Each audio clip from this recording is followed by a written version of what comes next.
John Kuriakose sir അദ്ദേഹത്തിന്റെ ജീവിതം അദ്ദേഹം എങ്ങനെ മുന്നോട്ട് നയിക്കുന്നു, ഇന്നലെ വരെ എന്തായിരുന്നു എന്ന് അദ്ദേഹം നിങ്ങളോട് പറഞ്ഞു. ഈ പറഞ്ഞത് മാത്രമാണ് അദ്ദേഹത്തിന്റെ ജീവിതം എന്ന് കരുതേണ്ടതില്ല. അതിൻ്റെയൊക്കെ എത്രയോ മടങ്ങ് ദുരിതങ്ങളിലൂടെ, യാതനകളിലൂടെ, വേദനകളിലൂടെ ഓരോ ദിവസവും കടന്ന് തീയിലെരിഞ്ഞ് അഗ്നിശുദ്ധി വരുത്തിയാണ് ഈ മനുഷ്യൻ ഓരോ ചൂടും മുന്നോട്ട് വെച്ചതെന്ന് ചിന്തിക്കുക.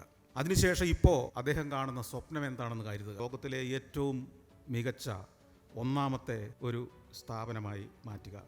ആ സ്വപ്നം കാണാൻ ഇവിടെ ഇരിക്കുന്ന എത്ര പേർക്ക് കഴിയും? ലോകത്തിലെ ഏറ്റവും വലിയ ഒരു പ്രസ്ഥാനം എൻ്റേതായിരിക്കുമെന്ന് ചിന്തിക്കുന്ന അത്ര വലിയൊരു സ്വപ്നം കാണാൻ നമുക്ക് കഴിയുമെന്നുള്ളതാണ് ചോദ്യം. അദ്ദേഹത്തിൻ്റെ കുടുംബ സാഹചര്യമുള്ള ആരെങ്കിലും ഇന്ന് ഇവിടെ ഉണ്ടെന്ന് ഞാൻ കരുതുന്നില്ല. അദ്ദേഹം തുടങ്ങിയ അവസ്ഥയിൽ ഇന്ന് ഇരിക്കുന്ന ആരെങ്കിലും ഇവിടെ ഉണ്ടെന്ന് ഞാൻ കരുതുന്നില്ല. എന്നിട്ടും എന്തേ അദ്ദേഹം കാണുന്ന സ്വപ്നത്തിൻ്റെ പാതി വലിപ്പമുള്ളൊരു സ്വപ്നം നമുക്ക് കാണാൻ കഴിയാത്തത്? ആ ഒരൊറ്റ ചിന്തയായിരിക്കണം ഇന്ന് നിങ്ങൾ ഇവിടുന്ന് മടങ്ങുമ്പോൾ നിങ്ങളുടെ മനസ്സിലുണ്ടാവേണ്ടത്. ആ ഒരൊറ്റ ചിന്ത മതി നിങ്ങളെ വേറൊരാളാക്കി മാറ്റാൻ. ആ ഒരൊറ്റ ചിന്ത മതി അടുത്ത വർഷം ഇവിടെ ഒത്തുകൂടുമ്പോൾ നിങ്ങൾ മറ്റൊരാളായി രൂപാന്തരപ്പെട്ട് കഴിയാൻ.